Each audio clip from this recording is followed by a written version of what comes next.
नमस्कार दोस्तों। आवेदन दिए शिक्षकों के पद को भी रिक्त मान रही है शिक्षा विभाग और रिक्त मानकर बन रही है सूची। राज्य के करीब 1,90,000 शिक्षकों ने किया है आवेदन। राज्य के 1,90,000 शिक्षकों का तबादला सॉफ्टवेयर से ही होगा। तबादले के लिए विद्यालयवार रिक्त पदों की सूची तैयार करने से शिक्षा विभाग जुटा है। सभी रिक्तियां ऑनलाइन पोर्टल पर ही दर्ज की जा रही है। विद्यालयों के रिक्त पदों में उन शिक्षकों को भी शामिल किया जा रहा है जिन्होंने तबादले के लिए आवेदन दिया है। ऐसे पदों की अलग सूची तैयार हो रही है ताकि चिन्हित रिक्त पदों पर विकल्प के अनुसार शिक्षकों का तबादला किया जा सके। सभी रिक्त को सॉफ्टवेयर में अपलोड किया जाएगा। इसके बाद सॉफ्टवेयर के माध्यम से ही शिक्षकों को विद्यालय आवंटित होगा। इस संबंध में विभाग के अपर मुख्य सचिव डॉक्टर एस सिद्धार्थ ने बताया कि 2-3 दिनों के अंदर रिक्ति को अंतिम रूप दे दिया जाएगा। इसके बाद चरणवार शिक्षकों का तबादला शुरू होगा। शिक्षकों द्वारा उनके आवेदन में विकल्प के तौर पर दी गई जगह के विद्यालयों में ही तबादला किया जाएगा। अगर शिक्षकों का तबादला उनके ऐच्छिक जगहों पर नहीं हो पाता है तो वह अपने पुराने जगह पर ही बने रहेंगे। ऐसे शिक्षकों को फिर से आवेदन देने को मौका मिलेगा। तबादला चरणवार होगा। इस क्रम में सबसे पहले कैंसर से पीड़ित शिक्षकों का तबादला होगा। सॉफ्टवेयर को भी अंतिम रूप दिया जा रहा है। शिक्षा विभाग ने तबादले के लिए शिक्षकों के आवेदन को 4 अलग अलग श्रेणियों में बांटा है। सबसे पहले पहली श्रेणी के शिक्षकों का तबादला होगा जिनमें कैंसर रोग, गंभीर बीमारी, दिव्यांगता, ऑटिज्म, मानसिक दिव्यांगता और विधवा प्रतियक्ता को रखा गया है।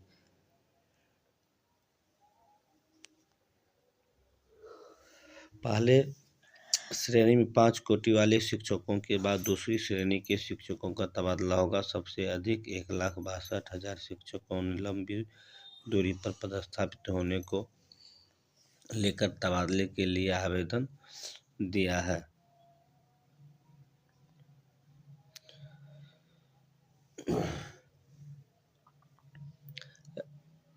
राज्य के सरकारी विद्यालयों में कार्यरत शिक्षकों के विरुद्ध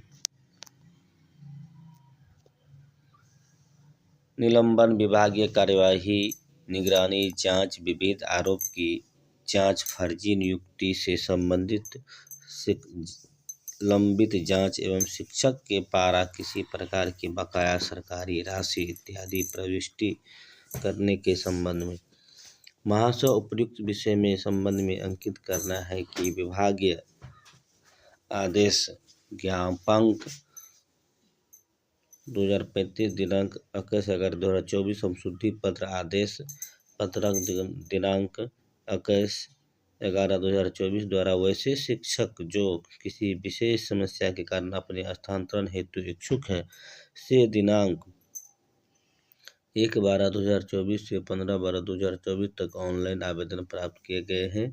उक्त निर्धारित अवधि में लगभग 1,90,000 शिक्षकों का विशेष समस्या के कारण स्थानांतरण हेतु अभ्यावेदन प्राप्त हुए हैं। इस क्रम में निर्णय लिया गया कि ऐसे शिक्षक जिनके विरुद्ध निम्नलिखित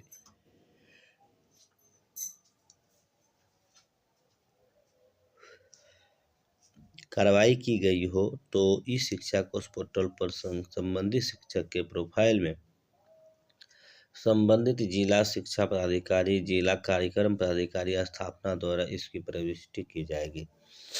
विभागीय कार्रवाई, निलंबन, निगरानी, जांच, फर्जी नियुक्ति से संबंधित यदि आप विभाग कार्रवाई आपके ऊपर चल रहा है तो ट्रांसफर नहीं होगा। आप निलंबन है ट्रांसफर नहीं होगा। निगरानी जांच में है तो ट्रांसफर नहीं होगा। फर्जी नियुक्ति से संबंधित जांच आपका है तो नहीं होगा।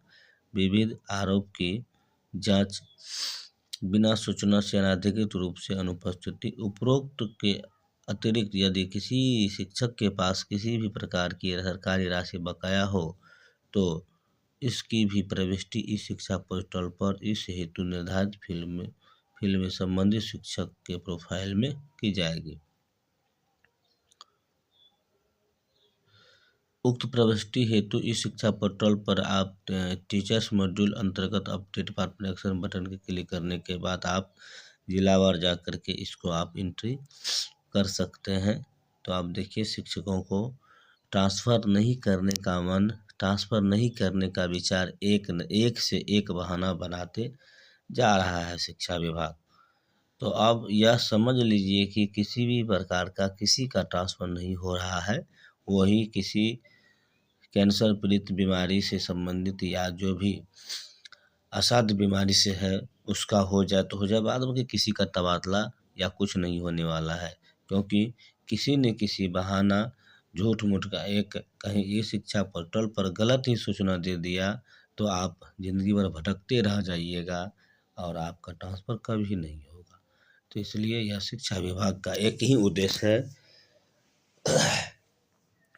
कि ट्रांसफ़र किसी तरह रुके और ट्रांसफ़र हमको नहीं करना है, सिर्फ राजनीतिक सीखना है और कुछ नहीं।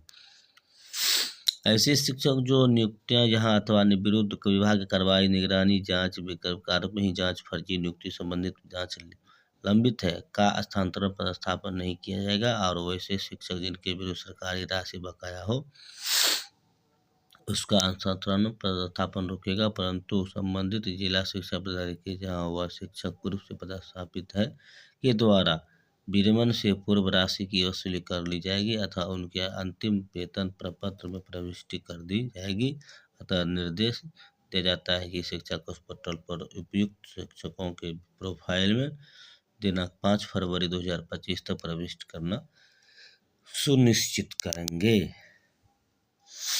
वहीं देखिए शिक्षा विभाग एसटी यानी एचएम सक्षमता की टीआरई, हेड टीचर और एचएम हेडमास्टर सक्षमता और टीआरई 3 की होगी रिकाउंसलिंग। शिक्षा विभाग कल शाम तक जारी कर सकता है शेड्यूल। सबसे पहले एसटी और एचएम की होगी रिकाउंसलिंग 11 से 16 फरवरी के बीच हो सकती है रिकाउंसलिंग। बीपीएससी के जरिए खोले गए जाएंगे पोर्टल। इसके बाद सक्षमता 2 की होगी रिकाउंसलिंग, बीएसएबी खोलेगा पोर्टल।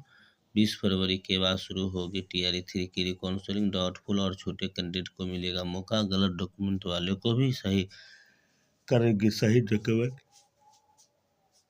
अपलोड। बीपीएससी तो सुधार के लिए खोलेगा पोर्टल। टीआरई 3 की 20 फरवरी के बाद 28 फरवरी तक हो सकती है रिकाउंसलिंग। 20 फरवरी से पहले गेस्ट टीचर का भी जारी होगा रिजल्ट। पीजीटी के 6 विषयों का भी जिला आवंटन कर होगा पूरा। ब्लैक जिला वाले को भी 20 तक आवंटन दिया जाएगा। सो टीआरई 3 में सीटीईटी में 82 अंक का मामला। न्यूज 18 की खबर पर शिक्षा विभाग ने लिया संज्ञान। पूर्व की भांति इस बार भी 82 अंक वाले नहीं होंगे बाहर। रिजल्ट के बाद काउंसलिंग में किया था डाउटफुल, 82 अंक में डाउटफुल वाले अभ्यर्थी होंगे सफल। प्राथमिक शिक्षा निदेशक पंकज कुमार ने दिया भरोसा, जल्द ही विभाग से जारी होगा पत्र। हजारों अभ्यर्थी अब शिक्षक बनने से नहीं होंगे वंचित। 15 फरवरी से पहले आयोग को विभाग भेजेगा पत्र। 82 अंक वाले अभ्यर्थियों को कई जिलों में नहीं हुई है काउंसलिंग। 82.5 से ज़्यादा अंक वाले को दी गई है थी अनुमति। डाउटफुल वाले अभ्यर्थी अब रहे बेफिक्र। कई शिक्षक भेजे जाएंगे दूसरी जगह। 60 से अधिक नामांकन के बाद ही दूसरा सेक्शन। शहरी क्षेत्र के हाई स्कूलों में 30 से 32 शिक्षक पदस्थापित। नए मानक के अनुसार 18 से 20 शिक्षक ही रहेंगे तैनात। प्रधान शिक्षकों तीसरे चरण की रिकाउंसलिंग 10 को। बिहार लोकसेवा आयोग द्वारा चयनित प्रधान शिक्षक अभ्यर्थियों की तीसरे चरण की रिकाउंसलिंग 10 फरवरी को संबंधित जिलों में होगी। पहली और दूसरे चरण की काउंसलिंग अपूर्ण और छूटे 1329 प्रधान शिक्षकों के लिए मौका दिया गया है। कुल 36,947 प्रधान शिक्षक चयनित हुए हैं। शेष की काउंसलिंग पूरी हो चुकी है। 938 चयनित ऐसे हैं जो दोनों चरण में उपस्थित ही नहीं हुए हैं। इससे संबंधित पत्र प्राथमिक शिक्षा निदेशक पंकज कुमार ने गुरुवार को सभी जिला शिक्षा अधिकारियों को भेजा है। ज्वाइनिंग के लिए अभ्यर्थियों ने चलाया ट्विटर अभियान।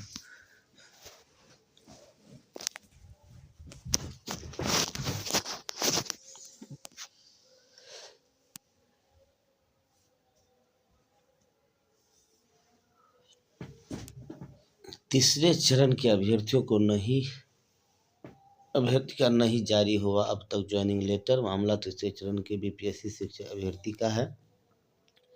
एक साल से चल रही है तीसरे चरण की भर्ती प्रक्रिया। तीसरे चरण की अध्यापक भर्ती परीक्षा में विभाग के पूर्व अपर मुख्य सचिव डॉक्टर के पाठक कार्यकाल में शुरू की गई थी। फरवरी 2024 में परीक्षा का फॉर्म भरा गया और 15 मार्च 2024 से तीसरे चरण के अध्यापक भर्ती परीक्षा का आयोजन शुरू हुआ। इसके बाद यह परीक्षा पेपर लीक के कांड में भेंट चढ़ गई, जिसके कारण पूरे बिहार में परीक्षा को रद्द कर देना पड़ा। हालांकि उस समय बीपीएससी ने यह दावा किया था कि पेपर लीक नहीं हुआ है। वर्ष 2024 के जून जुलाई में महीने में यह परीक्षा पुनः ली गई और अभ्यर्थी ने एक बार फिर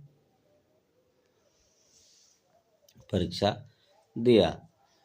एक बार फिर अपने खर्चे पर इस परीक्षा में शामिल हुआ।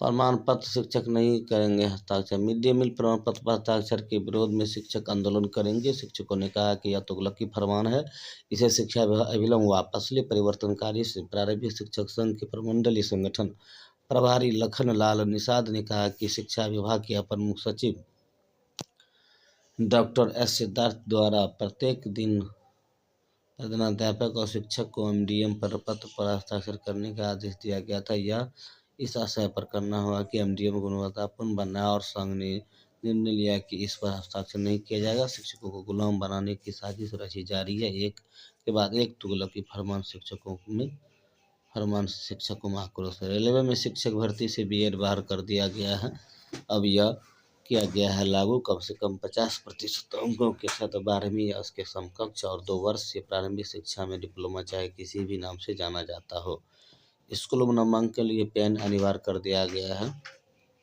Permanent education number PRAN number, यह नंबर आधार कार्ड की तरह ही होता है। यह नंबर 12 अंकों का होता है। यह नंबर यूडेक्स पोर्टल पर अपलोड होने के बाद जारी किया जाता है। इसके जरिए विद्यार्थियों की शैक्षणिक गतिविधियों का पता लगाया जा सकता है। इसके जरिए छात्रों का सत्यापन कराया जाता है। बच्चों के लिए परमानेंट एजुकेशन नंबर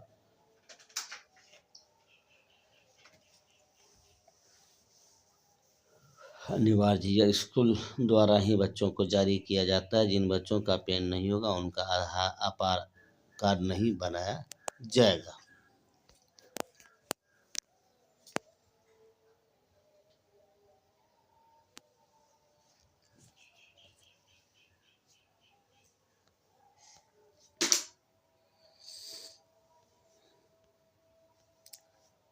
विद्यार्थियों को भी बनेगी ऑनलाइन हाजिरी। 10 फरवरी से 6 जिलों के 30 स्कूलों में शुरू होगी शुरुआत। पटना, नालंदा, वैशाली, जहानाबाद, सारण और भोजपुर का हुआ है चयन। बीईपी सभी चिन्हित विद्यालयों के लिए टैबलेट देगी। पोर्टल पर तस्वीर भी अपलोड होगी। प्रशिक्षण दिया जाएगा। 6 जिलों में टैबलेट से कक्षा 3 की ऑनलाइन उपस्थिति। अब सरकारी विद्यालयों के तीसरे कक्षा से अध्ययनरत विद्यार्थियों के टैबलेट से ऑनलाइन उपस्थिति बनेगी। आरंभ में यह काम पायलट प्रोजेक्ट के रूप में पटना, नालंदा, वैशाली, जहानाबाद, सारण और भोजपुर जिले के 5 विद्यालयों में शुरू होगा। शिक्षा विभाग के अपर मुख्य सचिव डॉक्टर एस सिद्धार्थ ने गुरुवार को संबंधित जिले के जिला शिक्षा पदाधिकारियों को पत्र लिखा है कि कक्षा 3 के विद्यार्थियों की ऑनलाइन उपस्थिति है और इस ई शिक्षा को उस पोर्टल से जुड़ी रहेगी। मूल्यांकन के परिणाम, अकादमिक सत्र में पूर्ण किए गए पाठ्यक्रम, पाठों का विवरण आदि को इस माध्यम से सिलसिलेवार ढंग से रखा जाएगा। सभी संबंधित 6 जिलों में बिहार शिक्षा परियोजना परिषद के राज्य स्तरीय कार्यालय द्वारा 6 टैबलेट उपलब्ध कराया जाएगा और एक प्रखंड पर एक टैबलेट उपलब्ध कराए जाना है। पायलट प्रोजेक्ट के लिए 5 सरकारी प्रारंभिक विद्यालयों का चयन बिहार शिक्षा परियोजना परिषद द्वारा किया जाएगा। विद्यालय स्तर पर यह टैबलेट कक्षा 3 वर्ग कक्षा शिक्षक की अभिरक्षा में रहेगा। कक्षा 3 के वर्ग के शिक्षक द्वारा 10 फरवरी से प्रतिदिन प्रथम घंटे में उपस्थिति टैबलेट के माध्यम से दर्ज की जाएगी। वर्ग शिक्षक प्रतिदिन टैबलेट के माध्यम से क्लास का फोटोग्राफी खींचेंगे।